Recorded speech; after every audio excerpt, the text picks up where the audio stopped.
Hey guys, welcome back to another episode of the Music Den. I'm your host, Armando Venditti. Hoping you guys are having a great day. And above all else, to try and be looking after yourselves and one another. Ladies and gentlemen, look who's on the screen with me. Mr. Ken Cheshire. How's it going, Ken? Going great, Armando. Good to be back. Good to have you back. Ladies and gentlemen, before we get started, I'm dealing with what I hope isn't a bad chest cold. So if I sound a bit froggy, pardon me for that. But I'm going to push through it. I feel like crap, but you know what? We're going to get through this. We're going to have a good time today. We are Well, back with, as long as you don't croak. huh? Smart ass. No more script, ladies and gentlemen. Okay, we are back with Band Spotlight.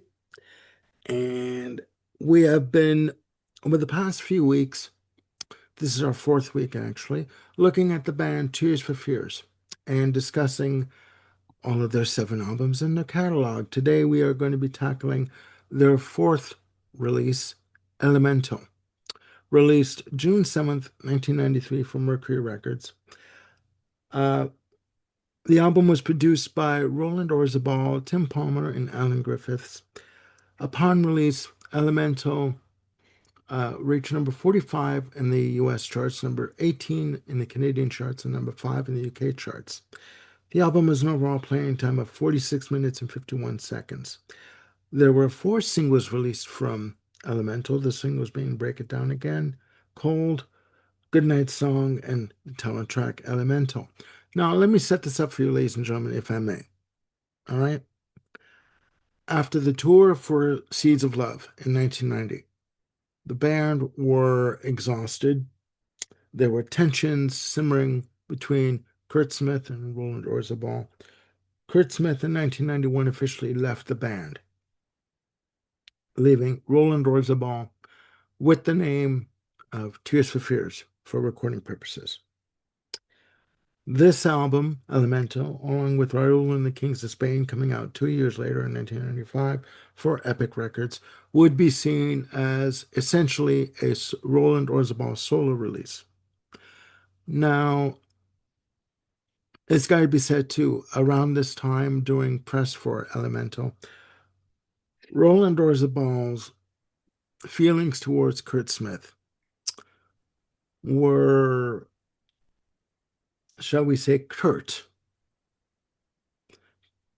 for lack of a better term. Um, it was Yeah. not an amicable split. He basically made comments that he was the one that basically came up with the song ideas, musical themes, etc., lyrics, and he basically and he basically put it out there that he felt that Kurt Smith just waited for the songs to come to him from Roland Orzabal. Uh, Now, in listening to Elemental, I have my views of this album.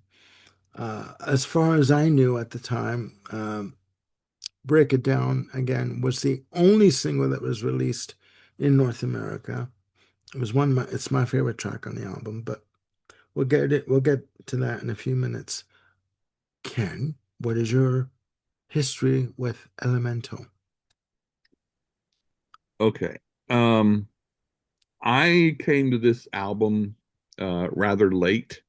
By the time it got to be 1993, I wasn't listening to radio.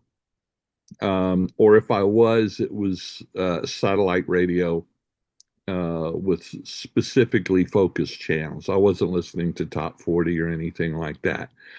So even Break It Down Again, I never heard it.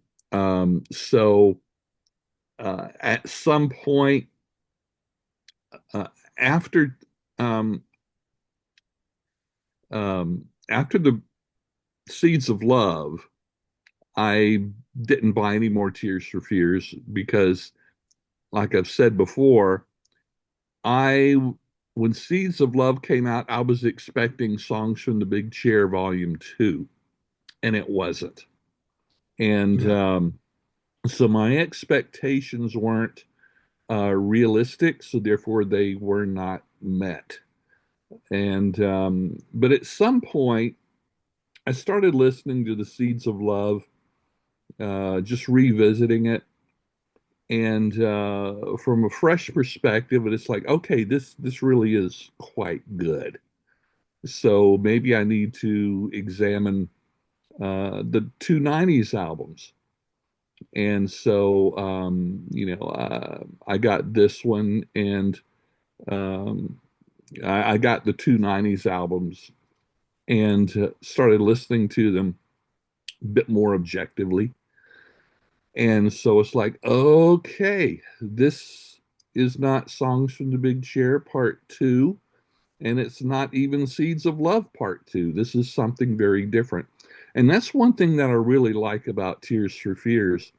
Each one of their albums has a has its own identity, and I really do appreciate that. However, um, between Orzabal's songwriting and his vocals, it's very clear that it is the same group or band or whatever, the name Hmm. Tears for Fears.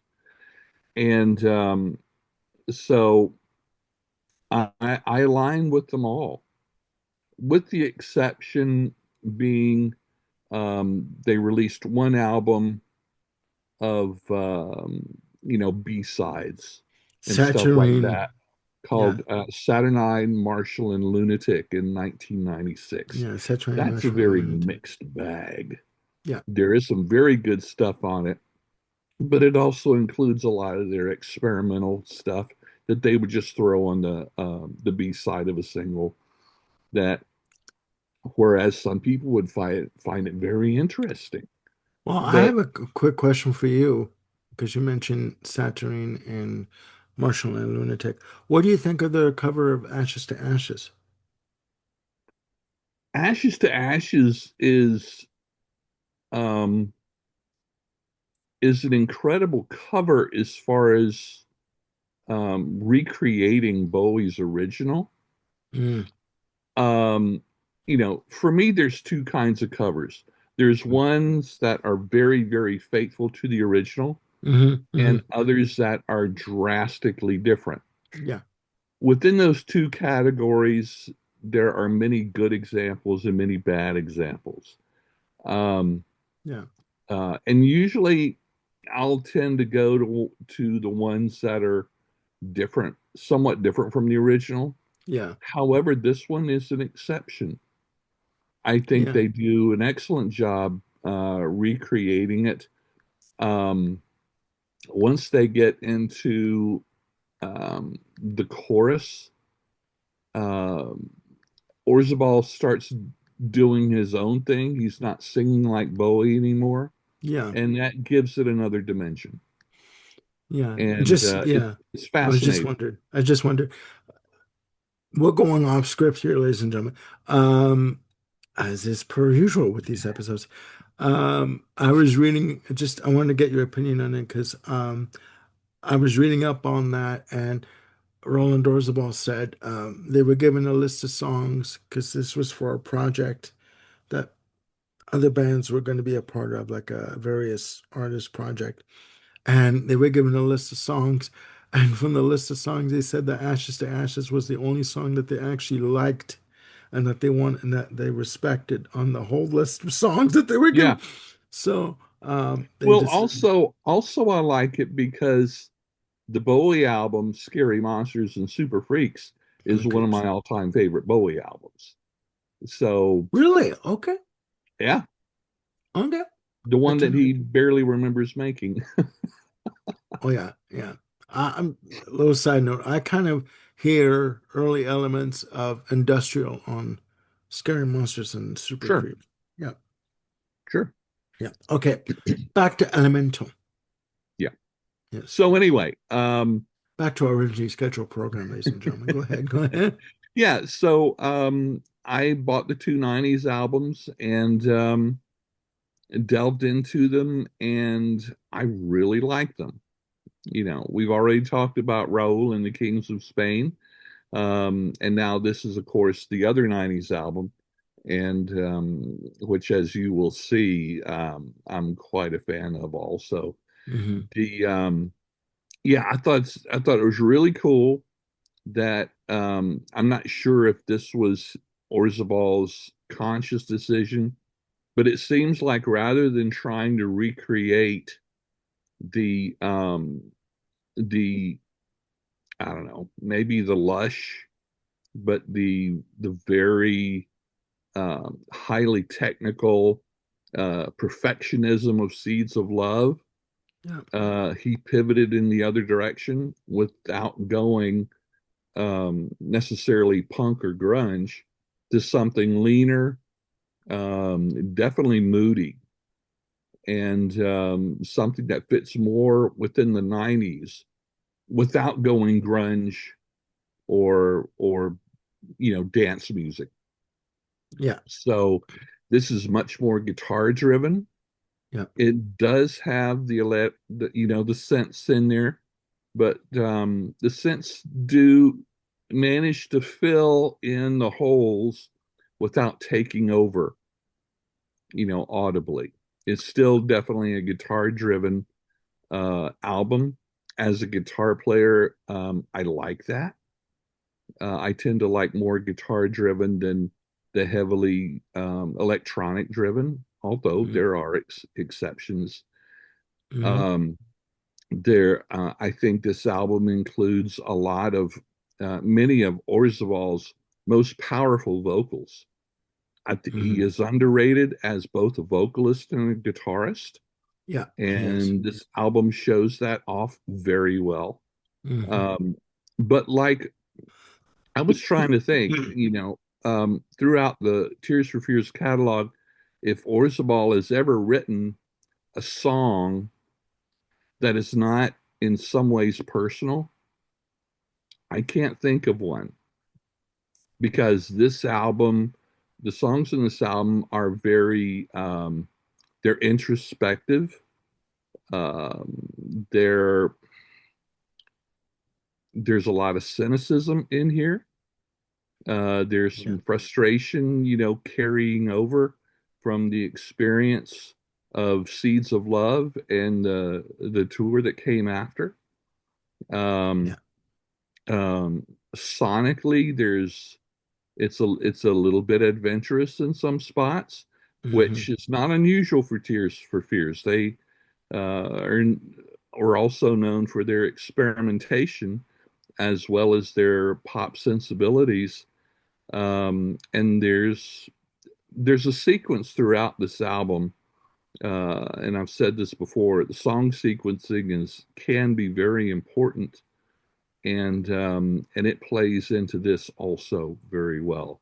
But anyway, that's my overall thoughts on this album without going song to song, which we can do if you want. Well, sure. I mean, that's why we're here. We're here to discuss the album, you know. Yeah. So, So um, how did you come across this? well, I was a young lad of 23. And I wasn't even 23 yet. That's Um, right. I just remember that it was announced that they were coming out with a new album. And it was announced earlier that Kurt Smith had left the band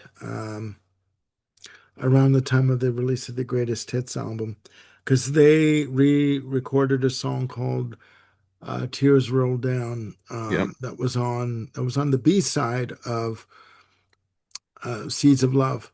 Hmm. And it was basically an instrumental piece with some vocals it was done in a 6/8 time, Right.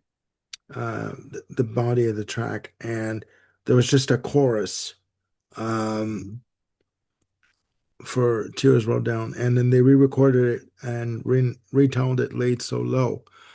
Um, that was on the Greatest Hits. And then they announced that they were going to come out with this album. I'm like, Tears for Fears. I heard the first song, break it down again, Okay. heard my language.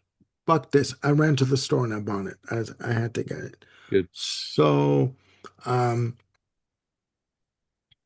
Unfortunately, at the time, I didn't give the rest of the album that much attention because I was still expecting, like you, Seeds of Love Part 2, Yeah. and I didn't get that. I didn't get, Woman in Chains. I Hmm. didn't get Bad Man Song or Advice for the Young at Heart. So it was a little over my head at the time, but Got it. Yeah. reevaluating this album and reading up on the album, first of all, you got to put it in the context of the times. He had broken up with Kurt Smith professionally. What was laid at his feet were all the financial responsibilities and liabilities of the tour for Seeds of Love, the making of Seeds of Love, because it cost them £1 million to make, and their manager, business manager, absconded with their funds. Yep. And this individual would be, ladies and gentlemen, would be convicted of fraud years later in a British court. So I'm not speaking out of turn. So when this album for me, yeah, songs like Mr. Pessimistic featuring Guy Pratt on an additional bass. Guy Pratt at the time was working with Pink Floyd, David Gilmour. Yeah, there's a lot of personal hurt on this album Yeah. with songs like Mr. Pessimistic, Fish Out of Water, which was dedicated to Kurt Smith. Uh, Not Yeah. indirectly, directly, Dedicated. Yeah. directly. Bigger quotes. Songs like Cold, the second single from the album. Um, I think that this album is a reflection of what Roland Orzabal was going through. He Yeah. felt that he had the weight of the band on his shoulders, which he did. He had to start basically over again. This is his last album for Mercury Records under the name of Tears for Fears. It would come back to Universal years later under a different label, Concord. But yeah, this is not hits a hits album. This is not a top 20 album for pop. This is more of a rock oriented album. This is more an experimental album. This is deep. Hmm. This is deep. Uh, and when you read up on the fact that he was going through personal issues, business issues, you can understand why he's writing a song like "Break It Down Again," Sure. because the essence of the song, yes, it's melodic. It's got top 10 hit written all over it, pop confection, but the essence of the song is saying when everything gets so complicated and convoluted and layered and just difficult, you have to break it down. You have to break everything down to the basic Hmm. structure of what you're going to do. Just You break got it to down break it down before you can build back up. exactly. Um, no more building up. It is time to dissolve, That's meaning right. whatever you think that you have to build up and in in order to even protect yourself from Yeah. the oncoming elements that are coming at you. Right. Forget all that and break it down and just free yourself of what's making it complicated in your life and Hmm. just start over again and Yep. go forward. And Yep. that's what the song is basically about. Disguised in a fantastic melodic piece of rock pop. Um, I think that this album is fantastic. I think that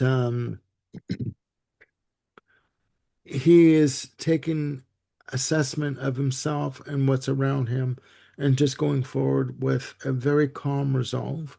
Right. The guitar work on this album is fantastic, but Yeah. Roland Orzabal. Because when you look at the listing for credits, it just says Roland Orzabal instrumentation, Instrument. Tim Palmer mixing, producing, instrumentation, Alan Griffiths instrumentation, mixing, producing. The only individual that's really credited for with instrumentation is Guy Pratt on Mr. Pessimistic. Right. But I think that this is Roland Orzabal in 1993. Hmm. And he says, he's saying in a very not so subtle way, I've been through hell. I know the ups and I've been through the downs. This is what I'm bringing to you, and this is what I'm showing you. You Hmm. may like it, you may not, but this is where I am at this point in time. Are there any songs? Sorry, go ahead. Go ahead. Well, I Go was ahead. going to say, I totally agree with that, but at the same time, it doesn't hit you over the head with it.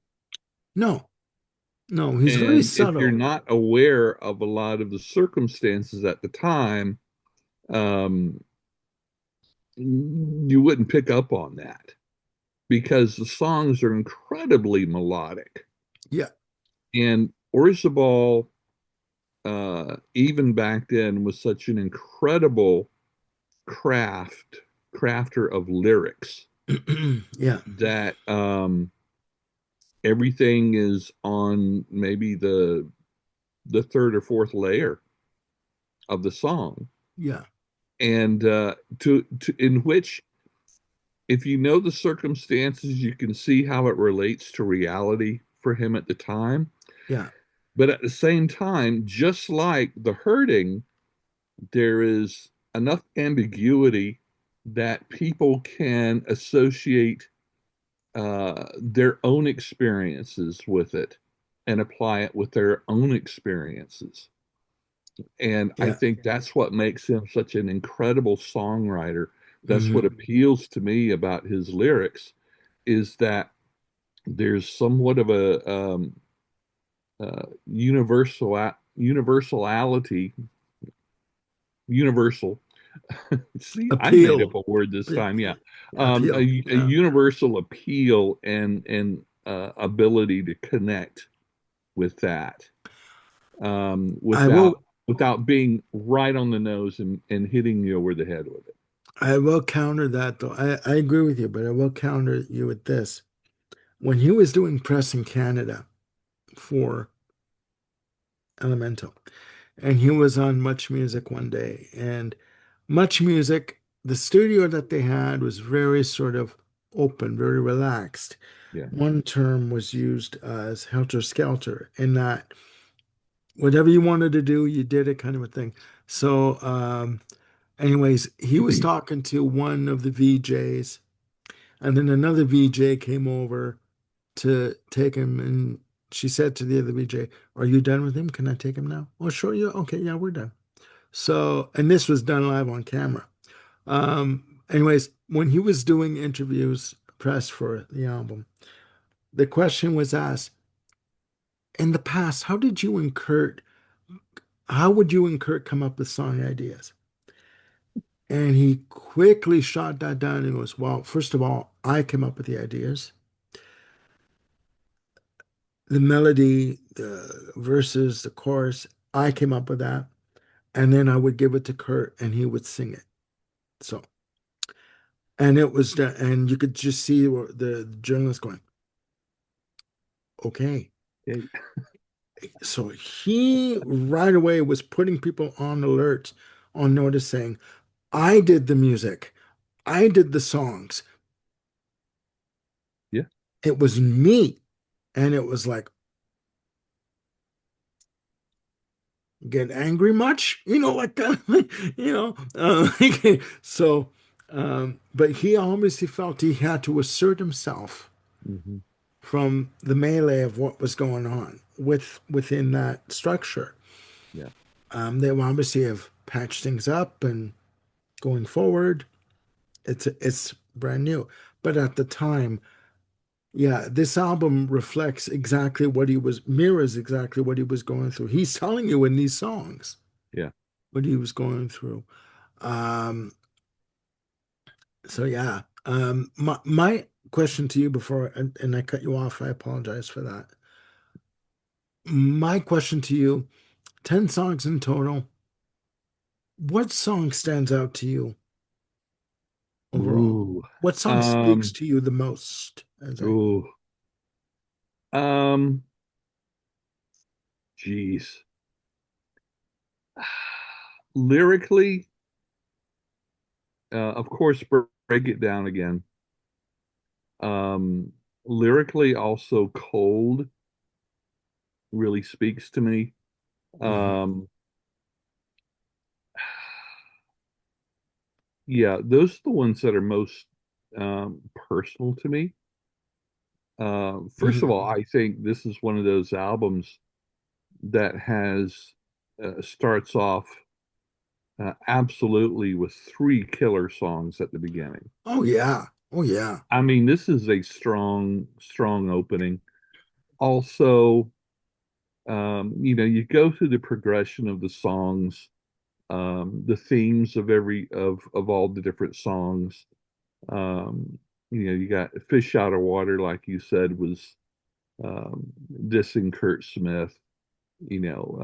Quote, "You're dreaming your life away," and other things.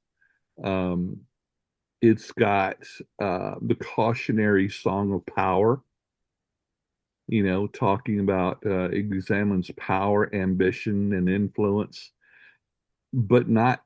But also, it's a cautionary tale about the control of those things. Keep them under the control. Hmm. And which, good gosh, I mean, could that be any more appropriate than today in society? Um, Yeah. I think Brian Wilson said is one of the most tender, um, gosh, it's tender, it's incredibly reflective of Brian Wilson of the Beach Boys, Hmm. both lyrically and musically. Oh yeah, the influence is there. I mean, my It's God. it's yeah, it's obvious. It is my one of my two favorite Brian Wilson tribute songs. The other being Brian Wilson from the debut album of Bare Naked Ladies, the album Gordon. I knew where you were going. I Yeah, knew you first were they're going. they're first cousins, and they're such incredible tributes. But then going through nine songs of pain, of frustration, of all of that. Of Then doubt. it ends up with a song called Good Night Song, Hmm. which is a release from all of that tension, unconscious um, Yeah. tension. It's just a straightforward, guitar song. Yeah. Still somewhat reflective.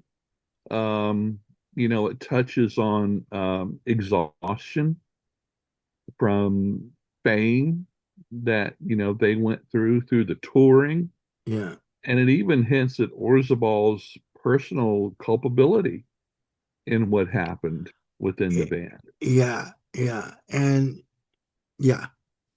Sorry. I didn't mean to cut you off. Go ahead. Yeah. Yeah. Yeah. And ultimately, after expressing all that pain, very similarly to what the Hurting did, where it was about the pain of their childhood and their teen years.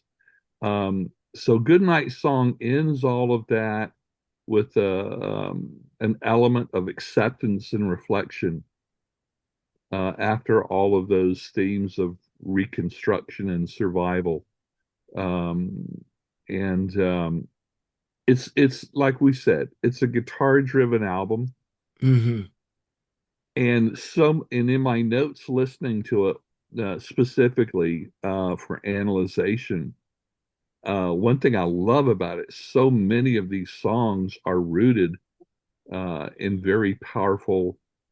with very powerful bass guitar and drums, Yeah.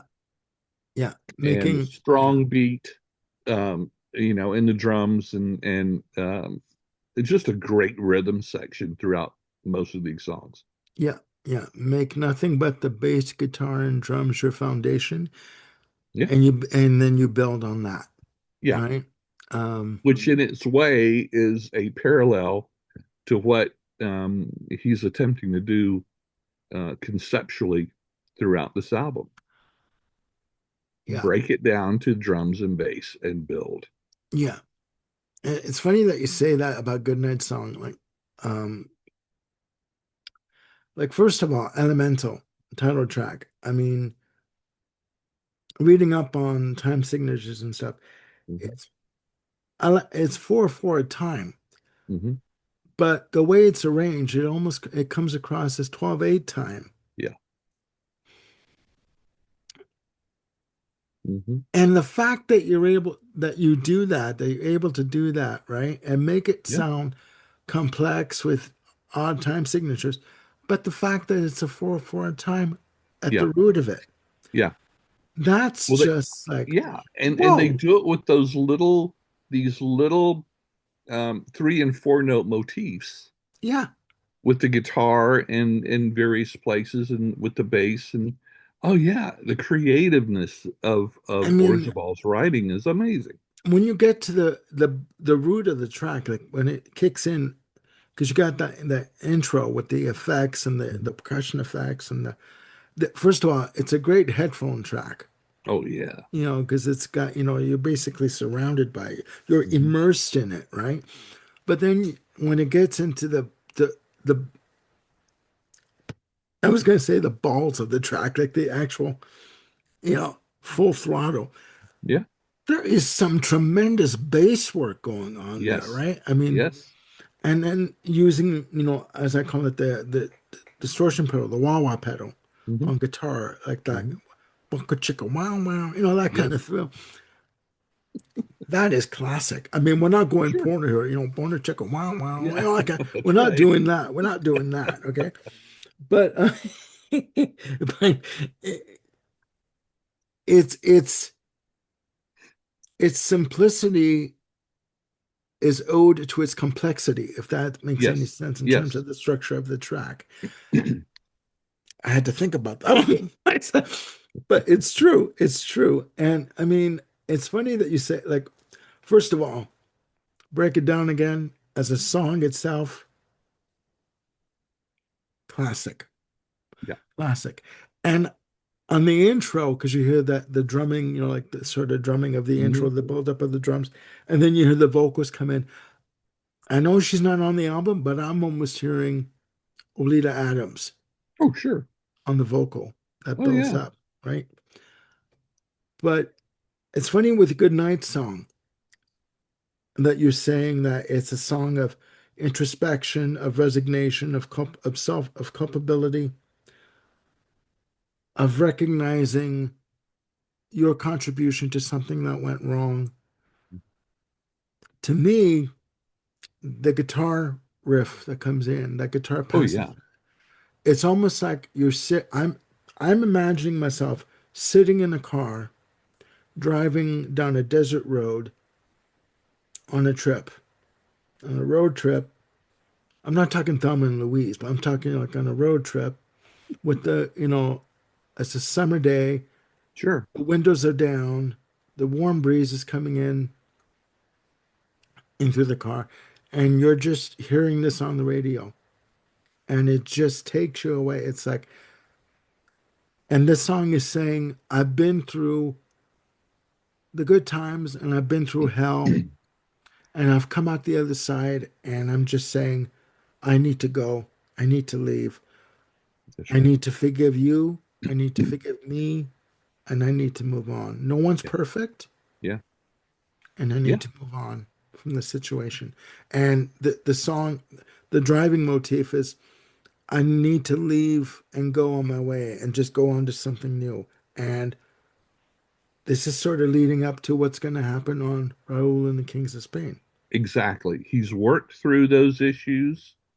Now he goes on with the next phase of his life, Yeah, I need a which coffee after that I know, explanation. yeah, It's like, yeah, because he's looking back, all that he's put all that behind him.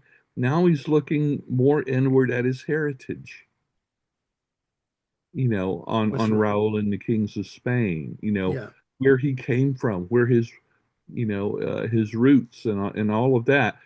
And that's what I'm saying. Each album, even Sonic, like I say, they each have their own individual identity. But if you look at the progression of album to album, there is a definite progression through There's a all of these. Yeah, lineage, yeah. because you've got the hurting, which is reflecting back on um, the pain of childhood and teen years. And then you got Songs from the Big Chair, which is essentially the the the resolution from the hurting and moving on to there. Hmm. Then you go to Seeds of Love and more exception, not looking so much inward as much, but overall, where you fit in the world at this point. But by the time you get to the end of that, you've got conflict again, which is what happens, personal conflict within the band with his partner. And then you go right into Elemental. And even the opening song, Elemental, you've got to break it down again to the basic elements In order before to you go. can build and go forward again. Yeah, yeah, It's yeah. just it's there's so many different layers and about so many things from just the complete albums to what the individual songs are doing. Yeah. Nothing except for the like I said, that '96 album, Saturnine, Marshall and Lunatic. That's a compilation of whatever. Um, Otherwise, the studio albums, there's nothing thrown together from this No, band. no. No, Absolutely, yeah. each album is structured with songs that are there purposely. I mean, there's no accidents here in terms of the Mm-mm. album sequencing. Nothing like, oh, this leads me to my next question. We're getting deep, ladies and gentlemen. There you go. It's getting deep in here. Oh yeah, it's deep. Oh, Belvedere. Okay. For all those Looney Tune fans out there. Oh, Belvedere, come here, boy. Okay. Okay. Now, I almost forgot the question. I think I did. Okay. No, but yeah, there was like it does lead me to my next question. I just remembered. I'm not that sick yet. Um, would you, looking at this track sequencing, would you do anything different with this track sequencing? I I don't think that I would. But that leads me a question for you. Okay. Track 7, Gas Gas Giants. giants. Yeah. What what is the how does this song play into the overall album to you? What what is its purpose, do you think? Is it um is it a palate cleanser?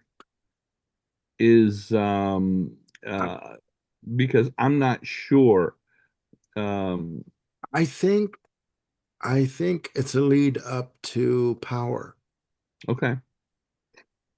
because if you think about it, the track itself, Gas Giants, it's the more experimental track on the album, the most experimental track on the album with Mhm. soundscapes and use of bass and panning atmospheric synths is what I have in my notes. Very few vocals that lead Oh yeah. into that lead into I think this is him talking about his political views. Could be. Um, what do these giants do with this power once they've attained it? How do they use it?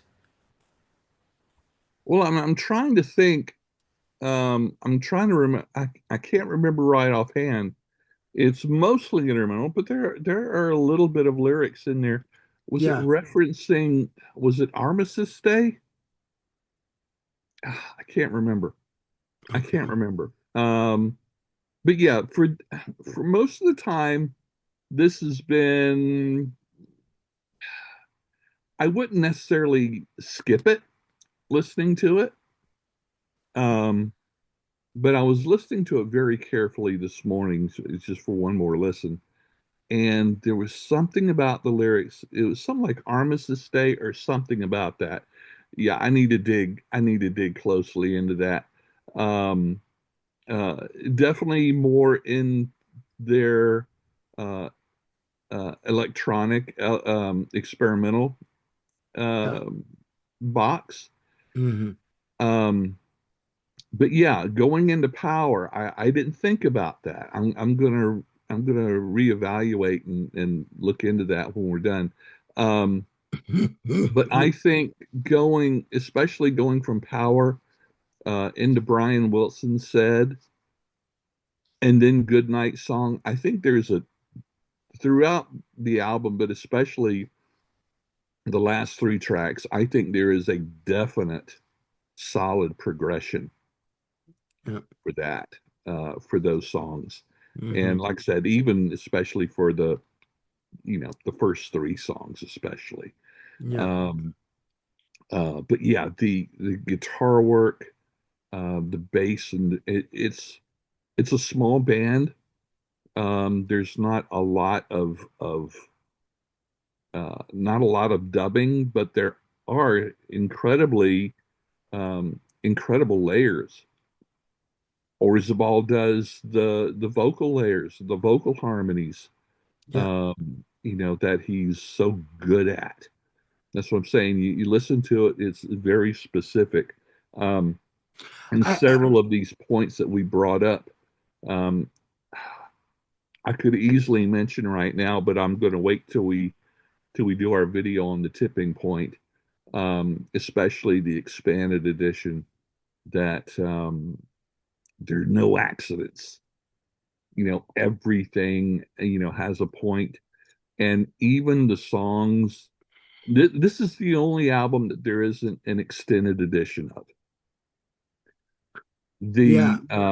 The other tracks that didn't make it on the album, whether it's B-sides or whatever, are on that 96 compilation album. Yeah. I mean, yeah. Even though that's a mixed album, it's still worth it for your collection Hmm. if you are a Tears for Fears fan, because it does have some incredible songs on it, even Yeah. though it has some of those experimental songs too. Yeah. Because you just a quick note with Saturnine, um, Marshall and Lunatic. Marshall, yeah. That is so long of a title. Um, the B sides like Empire State and Pharaohs, you can hear the ideas for Everybody Wants to Rule the World, Yeah, etc. On those B sides. yeah. So yeah, it's worth to own it just for that sake. If you really want to know the like sort of the germ of an idea for a song, you listen to those B sides and you can hear the germ of the idea for a song. Yeah. But and it doesn't, just to let people know, Saturine, Marshall, and Lunatic does not go chronologically. It goes all over the place. No, I think it could be too that with Gas Giants and Power and Brian Wilson and Good Night Song, could be too. You got to remember also he had a 2-year-old at the time, Raul, true. and he had to think about him and his family and what was he going to leave for his family if he were to have allowed all of the crap that was going on managerial wise and with Kurt Smith, if he Yeah. was going to let that affect him, how was that going to affect his son Well, that's right. and his wife Carolyn? That's So right. he had to think about, so okay, songs like Gas Giants and Power. He's probably going into more of an observatory, an observation mode. Sorry. Hmm. Hmm. an observation mode saying, what kind of a society am I going to leave for my kid if Yeah. we're going to allow these people in positions of power Yeah. do whatever the hell they want to do? Hmm. And then and then you could also say when he gets to Good Night Song, this is really deep, ladies and gentlemen. He's saying, probably saying, I've come out the other side. All I can do is the best I can do for myself and my kid and my family and move Hmm. on, Hmm. So Yeah. it's real deep. Um, We that's can what do I'm deep. thinking. That's what I'm thinking. Because on the face of it, Gas Giants does sort of stand out on the album as one of the more experimental pieces. Hmm. But maybe he's going through his emotions on Gas Giants musically.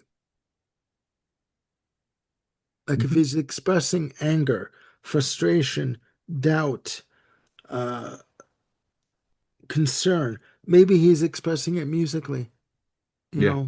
through Gas Giants. Yeah. Um, you it's all it's it's like this is all subjective. I mean, we could, Oh, sure. we could pontificate till the Sure. cows come home, and oh, here they come.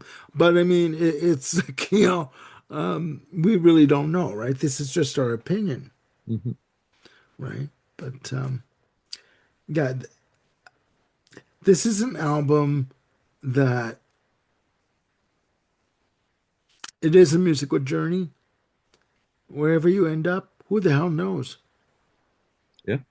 right? So, do you have any more The opinions or? only other, yeah, the only other thing I can think of to add is acknowledgement to Alan Griffiths, who on this album and the following album, Raul was a um, major collaborator with Orzabal, both in the songwriting, uh, well, just throughout the Mhm. both the creation and the production aspects of the album. Oh yeah, So thank you, Alan. thank you very much. And I'm not sure if it was Alan Griffiths or Tim Palmer that had said on reflection about this album. Either one of them had said that when they started working with Roland Orzabal, he was very much into birth signs, and he was Oh, asking them what astrological sign they were. So when they started working together, he came in with a whole Roland Orzabal came in with a whole astrological chart that he put together, and he said to them, we're gonna work out really well. We're gonna work really well together. This is gonna be really good." And he said he was right. They worked really well together yeah, at the time. So yeah. And take I from I that think what you that will. says a lot about Orzabal. Um, if you look behind the scenes, uh, that he did play well with others. Yeah. I mean, for someone that had uh, somewhat of a reputation for being a hard ass, to a certain point, big ego or whatever. Um, uh, you know, when he found someone that he could work and collaborate with, he did openly, to incredible success. And he's one of the few rockers that that I would like to sit and have um, a hot tea with. Although I wouldn't have much, I doubt we would have much to say. Our worlds are so completely different, but I Yeah. would like to say at least thank you. And and if he were open to some questions, I'm sure I'd have some for him. Yeah. Yeah. But Yeah. I know what you even mean. watching the interviews, in a lot of interviews, he's a man of few words. Yeah. He's not boisterous, and um, But you did get the sense that, or you do get the sense that when he met someone that he respected on a music level or on an intellectual level, he got along with them great, yeah. wonderfully. I mean, again, Olita Adams, Oh, yeah. he has so much respect for her as a musician, as a singer, as a human being, and the respect is mutually Yeah. given back. It's mutual between them. There is a love between them, a respect and admiration that it can't be matched, I don't believe. No. Mm-mm. Um, and that's a rare thing to Oh, yeah. find. So, Oh, yeah. I'd love to see them work together again. well, I mean, for the fact So that, much. I mean, she opened for the band Hmm. and then she played with the band. Yeah. Like Yeah. she would open for them and then she'd play with them as part of the group. That's a lot of Sure. respect and trust that is placed on a person. So, Yeah. And came back for one track, on a later album. yeah, yeah. All right, ladies and gentlemen, there you have it. Yeah. Band Spotlight, talking about the album Elemental from Tears for Fears. Please put down in the comments below your opinion of this album. What are your favorite songs? Would you sequence this album any differently?